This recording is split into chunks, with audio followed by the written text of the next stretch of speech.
Bismillahirrahmanirrahim. Alhamdulillah wassalatu wassalamu ala Rasulillah Muhammad ibn Abdullah wa ala alihi wa ashabihi wa man wala.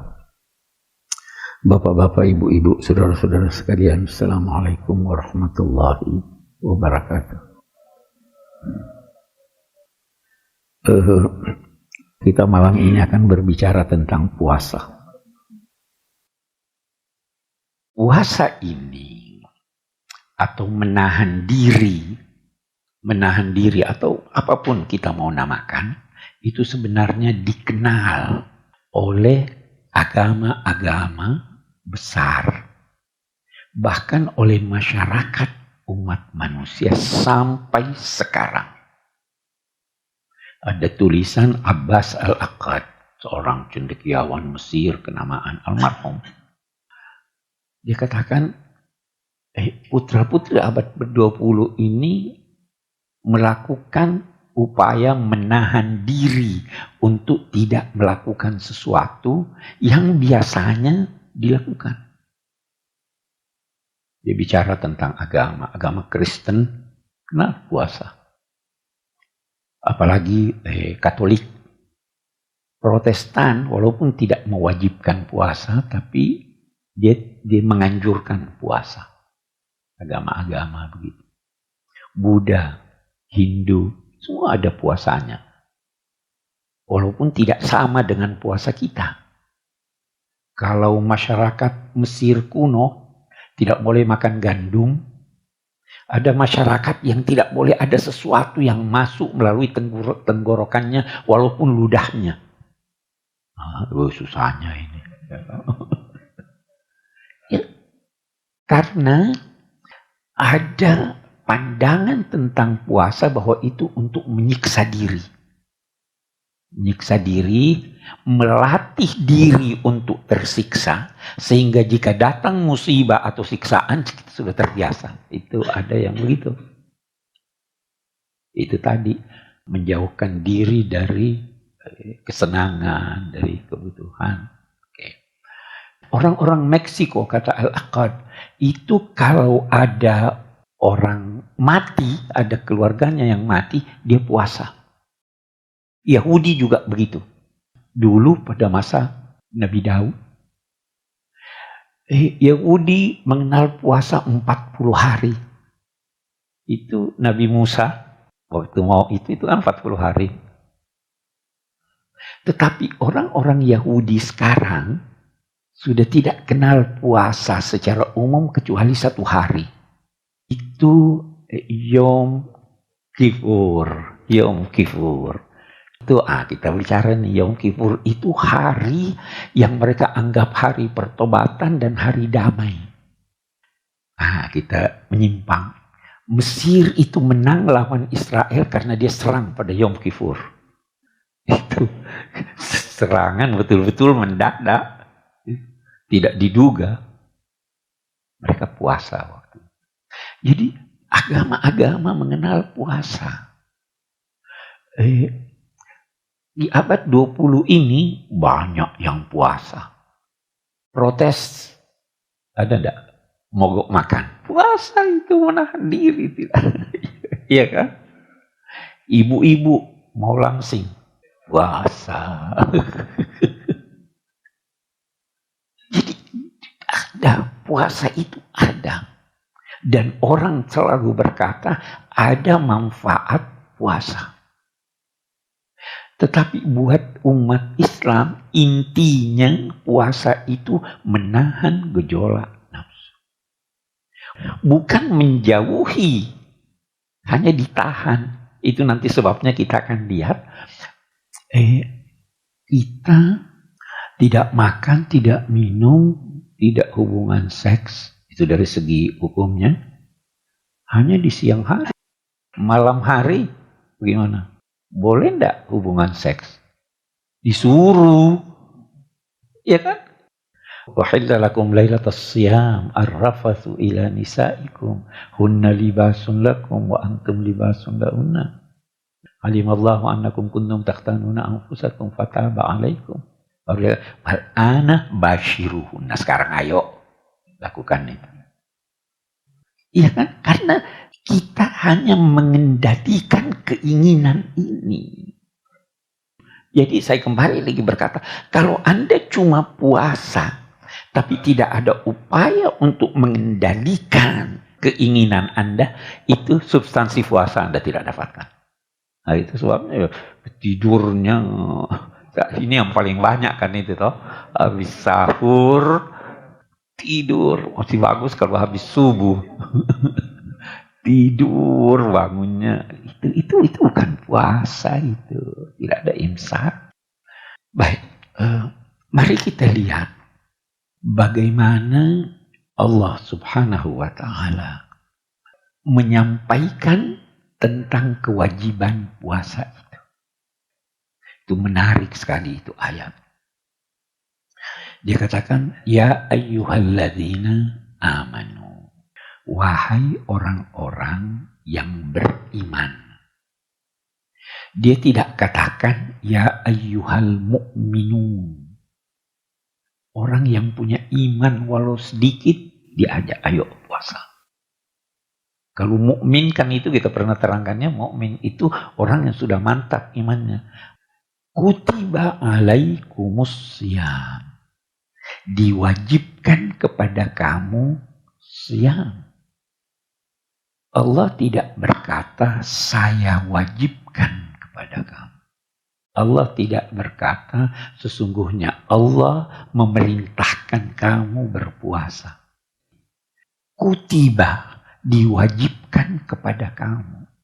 Memang kita berkata Allah mewajibkan, tetapi penggunaan kata diwajibkan ini tidak menunjukkan siapa yang mewajibkannya. Karena seandainya bukan Allah yang mewajibkan, kamu wahai manusia yang faham tentang tujuannya dan dampak baiknya, kamu akan wajibkan untuk diri kamu. Buktinya sekarang lah ada yang puasa itu. Oh, Tuhan tidak wajibkan kok puasa Senin Kamis. Tuhan tidak wajibkan kok menahan diri dari ini dan itu. Tetapi kutiba alaikumussyam. Baru dia katakan, nah kita lihat ini. Jangan anggap perintah siam ini itu hanya khusus buat kamu. Jangan anggap sulit kamu lakukan. Kenapa? Karena kama kutiba 'alal ladzina min qablikum.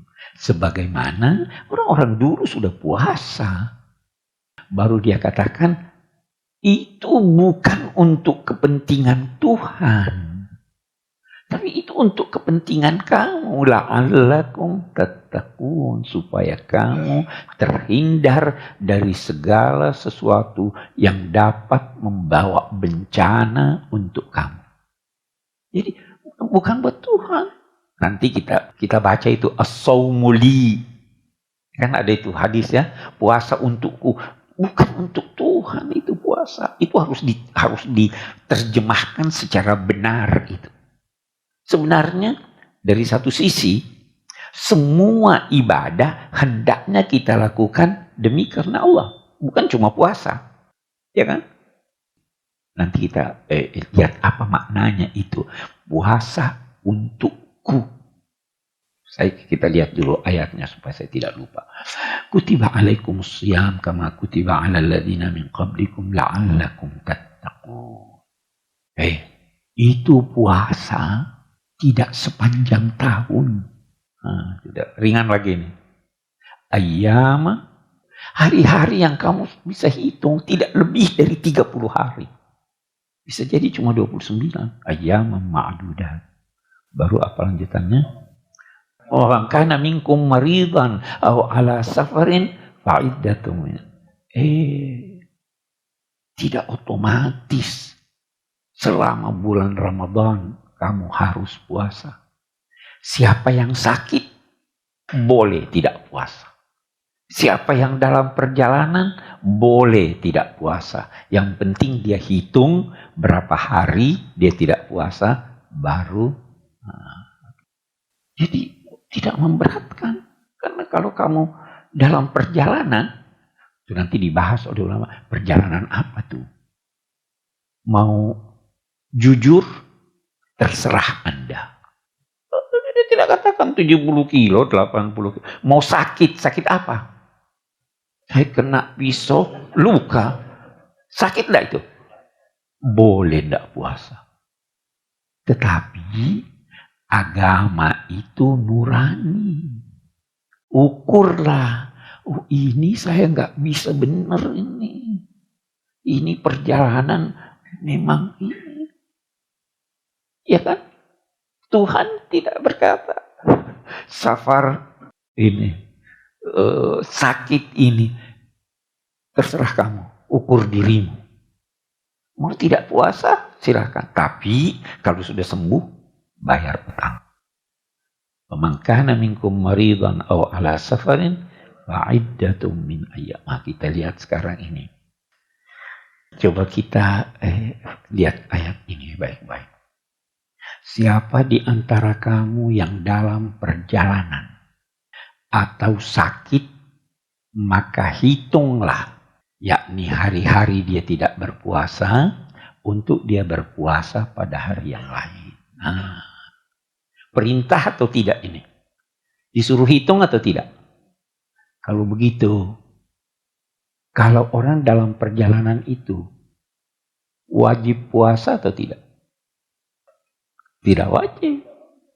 Ya kan? Orang yang sakit tidak wajib. Bagus, tidak wajib. Saya melangkah. Boleh puasa atau tidak? Nah, itu mazhab Sunni.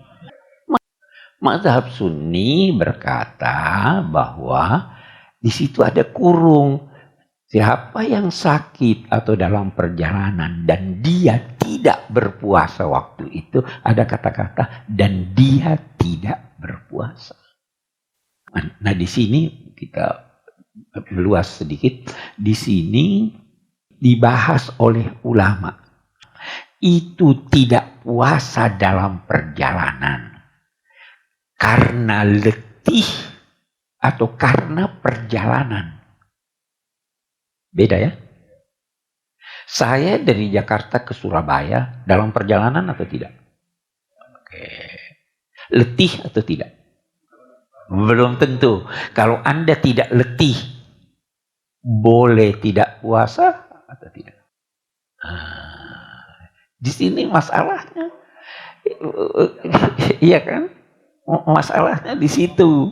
Ada yang berkata bahwa puasa dalam perjalanan itu dianjurkan untuk tidak, baik Anda letih maupun tidak letih, karena penyebabnya adalah perjalanan. Ada yang berkata itu dianjurkan untuk tidak. Kenapa? Karena meletihkan. Mau pilih yang mana terserah.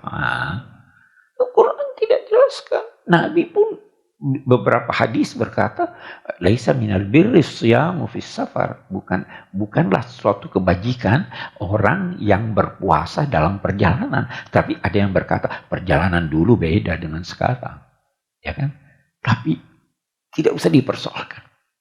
Man kana minkum maridan aw ala safarin fa'iddatun min ayyamin ukhar. Wa 'alal ladzina yutiqunahu fidyatun ta'amu miskin.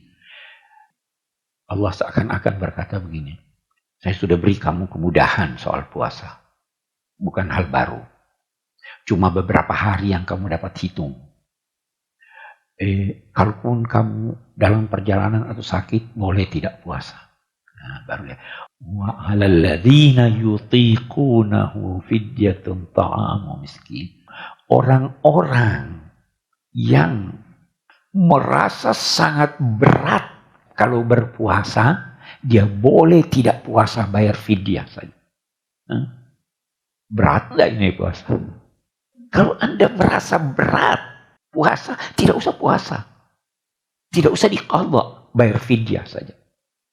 Tidak punya duit, orang lain bayarkan Anda fidyah Anda. Terima zakat, bayar fidyah. Itu lantas ulama berkata bahwa orang yang pekerjaannya pekerjaan berat, boleh dia tidak puasa. Terakhir ada ini mufti Mesir, Syekh Ali Jum'ah. Dia bilang itu sepak bola sekarang ini mufti nih, bukan main-main nih. Sepak bola sekarang itu pekerjaan. Kalau ada pertandingan sepak bola, itu boleh tidak berpuasa pemain sepak bola. Tapi pemain sepak bola Mesir itu, yang ini, yang jago-jagoannya dibilang kita tetap puasa, tidak apa-apa. Intinya begitu, tidak ingin memberatkan. Jadi persoalannya kita kembali, bukan untuk menyiksa diri dengan berpuasa, tetapi untuk melatih jiwa agar bisa menekan gejolak nafsu. Itu puasa. Wa 'alal ladzina yutiqunahu fidyatun ta'amu miskin. Faman tatawwa'a khairan fahuwa khairun lahu wa an tasumu khairul lakum in kuntum ta'lamun. Siapa yang berpuasa tatawwu, ini tadi wajib mau sunnah, itu berpuasa itu lebih baik buat kamu. Kalau memang kamu tahu apa dampak dari puasa.